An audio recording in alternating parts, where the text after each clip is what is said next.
This week, the U.S. Supreme Court ruled that workers cannot file lawsuits against employers for stealing their wages, and instead, they have to go in front of a panel of corporate-friendly arbitrators that are always handpicked by the corporation.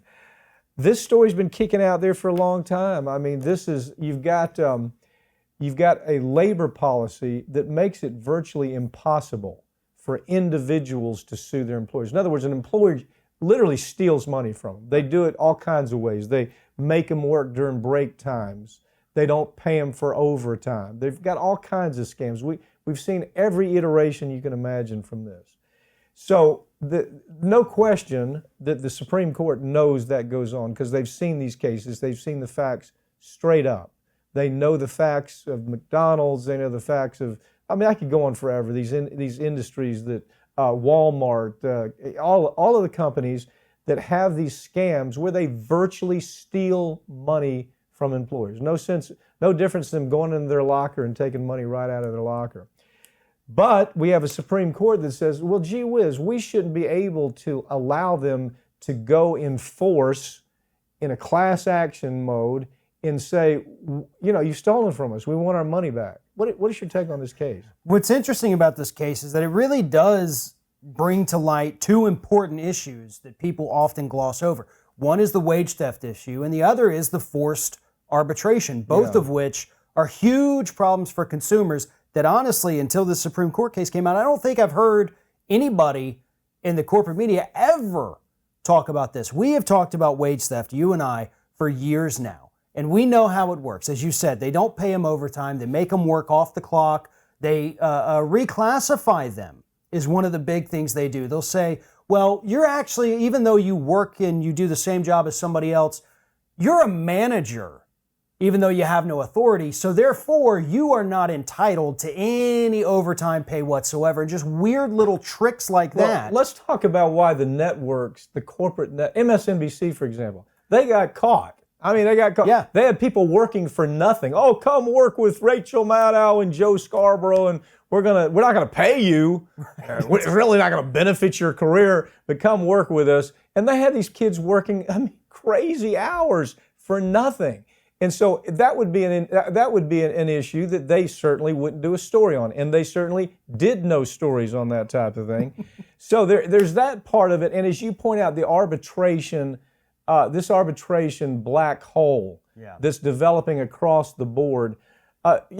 First of all, explain arbitration a little bit. I know you've written a couple stories on it. It is just nothing but a black hole for consumers. Right. What it means is, whether it's with an employment contract or a cell phone or credit card, home loan, you agree to go, instead of being able to sue, you're giving away your constitutional rights, you have to go in front of this arbitrator who is the sole decider of this case, whatever that person says. And this arbitrator, in almost every instance when you sign the clause, is picked by the company. Yeah, statistically, more than 70% of the time, the consumer is going to lose. Well, 90% now. The latest numbers are out, and it's 90. Yeah, well, when you just looked at across the board consumer issues, it was 70%. Right. Now it's moved to 90%. Yeah. It's going to get worse. But what ends up happening is they find these trolls. They find these characters that come out of industry that maybe worked for them in the past, or they go to universities and they get these professors that are making $150,000 a year and they want to make $400,000 a year, so they get on the arbitration train. And it's nothing but a food train for these bottom feeders. They truly are bottom feeders. If you take a look at most of their career is over. They have no other options except to be an arbitrator. And so the industry ends up paying them a lot of money, and of course they're going to rule for industry every time. So in this case, the point is this: an individual cannot go toe-to-toe with a corporation by themselves in a case like wage theft. If they've only had $20,000 stolen from them, it's going to cost them $200,000 to go to war. Right. So what was in place was class action, where you could have 20 of them get together, 30 of them, 100 of them get together, and all say, we're going to do this together, we're going to bring class action against you. That the economy of scale made sense then. It actually worked. And so the Supreme Court did the bidding of corporations. Again, the same folks that you'd imagine would make a decision like this. I mean, there's never any surprises. It's always, you can take a look at who wrote the majority opinions on this. It's Roberts, it's Anthony's, it's Kennedy, it's Thomas, it's Alito, Gorsuch. There are no surprises here. They come from corporations. Kennedy, who cares if the guy retires or not? We have this notion that Kennedy is this great swing vote for liberals. That is ridiculous. Kennedy has been nothing but a punk for industry since he's been on the court. But he's nothing more than another one of those socially liberal, fiscally conservative types. He's going to go with corporations all the time. But you know what? Let's add a little point here, because again, we've researched this to hell and back. There was one arbitrator from a story that we covered in California. She was hearing over 60 different cases per day. So on average, she spent about 6 minutes with each, employee trying to arbitrate. 94% of her rulings went back to the company. So you get 6 minutes. You have to hire a lawyer, and if we're only talking about $1,000 or $5,000 stolen from you here, you're losing money on this, even if you get your money back from the company. Yeah, here's what the industry understands.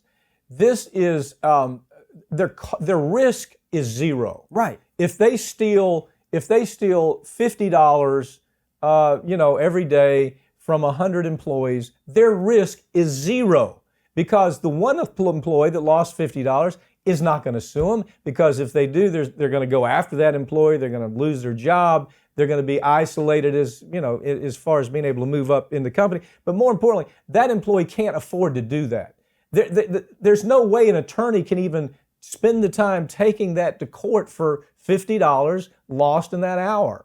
Even if it's 500 or 5,000, the numbers don't work. Right. So here you've got the industry realizes this is a ticket to steal. The U.S. Supreme Court has now said to us, this punk majority that we have, that are nothing but an extension of corporate America, they have now decided that, we're going to give you that ticket. Go ahead and steal, because the chances of you really having to face any problem are almost non-existent.